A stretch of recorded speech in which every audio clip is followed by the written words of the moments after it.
Karibu mpenzi mtazamaji wa channel yetu pendwa ya IT.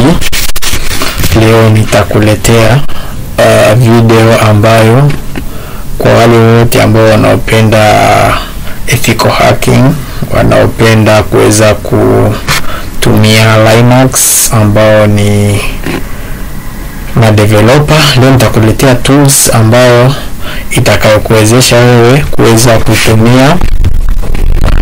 kuweza kupata message, kuintercept na message, kuintercept na message pamoja na calls zote.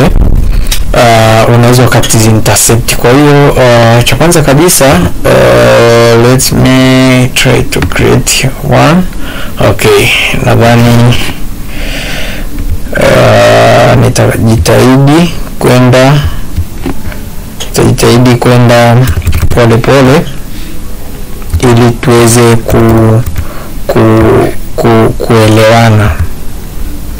But kumbuka, let me try to zoom in. Kumbuka video hii ni kwa education purpose only, ni kwa ajili ya elimu tu, kwa wale ambao wanapenda kujifunza.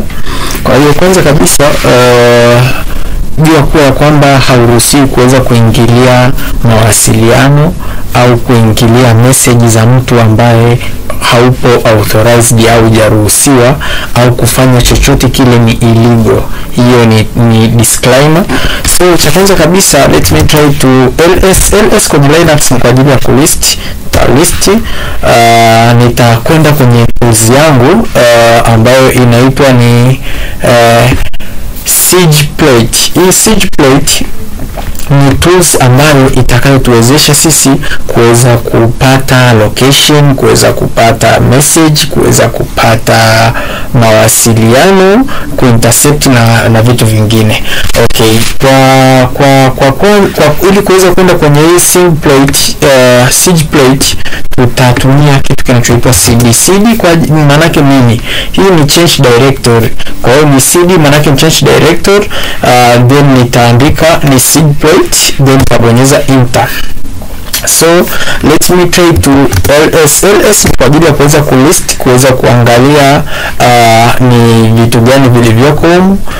Kuna ss7, kuna ss7 main py, lakini pia kuna SiegePlate. Leo tutadili na SiegePlate tu, but for next lesson tutadili pamoja na ss7.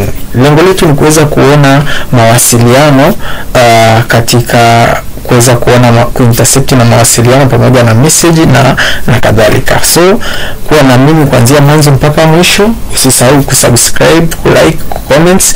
So after that nitatumia Python 2. Hii Python 2 maana yake ni, kwa nini natumia Python 2? Natumia Python 2 kwa sababu ndio supportive version ya hii software. Kwa hiyo nitasema Python 2 SiegePlate, nitaandika .py. Hii ni kwa ajili ya kuweza kuactivate program yetu, then nitabonyeza enter. So as you see, program yetu imefunguka na itatuletea vitu kama hivi. So first one, utakuwa kuchagua either unahitaji kuweza kuintercept pamoja na 2G, 3G, voice, SMS au attack, au utataka kuattack nini, either data au IMSI attack na kadhalika, kwa kupitia SPI. So sisi tutakachodili, let me try to show you. Labda tujaribu kutumia option namba 1 kwa demonstration. Kumbuka, hacking is illegal, yani hairuhusiwi kuweza kutumia hizi tools vibaya. Utazitumia kwa demonstration na utazitumia kwa education purpose only nazitoa. So kama mtaipenda hii video, nitatengeneza jinsi ya kuweza kuzinstall. So okay, usisahau subscribe, kulike na comment. So nitakuja hizi option hapa ndio nitatakiwa kuziandika hapa. Kama nataka kutumia ss7 au nataka kutumia GTP, hii global time position, au nataka kutumia diameter au SIP. kwa kutumia IMS. Kwa hiyo kwanza kuna kitu kinachoitwa VLR na HLR. So kwa kwenda kwa demonstration, let me try to go to option number 0 S7. Ikija hapa itanionyesha, itaniambia kuwa nahitaji kutumia location tracking. Kuna location tracking, lakini pia kuna calls and the SMS interception. Nahitaji kuingilia calls na message, au nataka kupata taarifa, au nataka kutumia denied of the service, kuzima. Yani unasema denied of the service maana yake ni una denied, yani unapeleka attack kwenye mtandao fulani. Kumbuka hizi zote hizi ni tunasema ni illegal. Ni illegal, na ukikamatwa kutaadhibiwa kulingana na sheria ya nchi, au tunaita cyber crime law. Kwa hiyo for education purpose only natoa. So first one, we can try to kuweza kujilocate au kuintercept call na SMS. So naweza nikajaribu tu yoyote, lakini kwa kweli kwa education purpose only, let's me try number 1. Nikibonyeza namba 1 itaniuliza, itaniambia sasa nimesha update the location, lakini iko kwenye state SMS interception. Okay, kwa sababu nitakachokifanya nitaiambia show option. Nahitaji kuona option, show spelling, show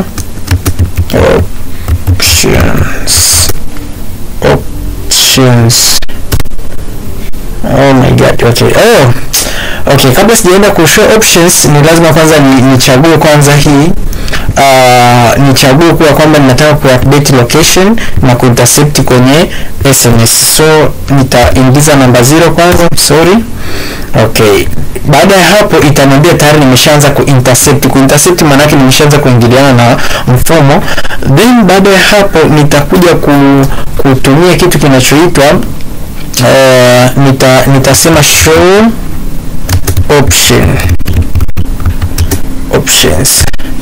Okay, hapa sasa ndio sehemu ambako unatakiwa kuwa makini. Kumbuka kuna client PC, kuna server PC, kuna server IP address, kuna port network indicator, kuna map versions, kuna routing context, na ukishuka chini kuna kitu kinachoitwa IMSI. Kwa hiyo cha kwanza tunatakiwa tu set target ya IMSI kwa kutumia namba ya simu. Then hiyo target yetu either tunaweza tukatumia IMSI kuweza kuintercept kwenye message au kuweza kuintercept na calls. Lakini ili tuweze kuintercept ni lazima tuanzishe kitu kimoja kinachoitwa Wireshark, ili tuweze kuona ni nini kinaendelea katika mawasiliano yetu. Okay, nitastart Wireshark. Then nikistart Wireshark, hii sehemu ya mwanzo hii ni kwa ajili ya kucapture maana yake nini? So tunaposema kucapture maana yake ya kwamba ni unaanza kuangalia, ni kama microscope. Yani Wireshark ina uwezo wa kuangalia nini kinachofanyika kwenye mtandao. Kama ni kuna messages zinazoendelea, either umeintercept na kwa kutumia namba, na pole nitakuelekeza maana ya VLR, nitakuelekeza na jinsi ya kuweza kuipata VLR, na MSI jinsi ambavyo inaweza kupatikana, na jinsi ambavyo unaweza ukaintercept pamoja na hizo calls na SMS. Kwa nani kuanzia mwanzo mpaka mwisho. Usisahau tu kusubscribe, kulike, comment. Okay, hapa kitakachofuata hatua nyingine ni tutakiwa tuweza kustart. Lakini kabla sija start, ukija katika programu yetu, kama ukija kwenye programu yetu huku, okay, ukija kwenye programu yetu ni lazima tuweze kuset hizi option. Ukisha set hizi option ndio tuje kustart. Hata tukistart kwa Wireshark yetu itatuwezesha kuweza kucapture, na sehemu ya kucapture ni hii hapa. Itatuwezesha, oh my god, kuna not supported any device. Okay, hapa inaonyesha kwamba kuna device sijai connect. Okay, sija connect na internet. So let me connect with internet and kama hujui namna ya connect kwenye Linux, okay, active connection. Okay, let me connecting. Nita connect na internet ili tuweze ku-intercept. Kumbuka, this is for education purpose only, na hii ni part A na nitatoa tena part B. So kuwa nami kuanzia kwenye part 1. Part 1 nadhani connecting, then nitatoa na part 2. Usisahau kusubscribe, kulike, comments na turn on notification. Could not activate connections, wifi network cannot be found. Okay, naona kuna sehemu ndogo kuna shida ya mtandao, so let me nikisha connect nikiweka nitatoa part B. Usisahau kufuatana nami kuanzia mwanzo mpaka mwisho. Usisahau kusubscribe, kulike na comments.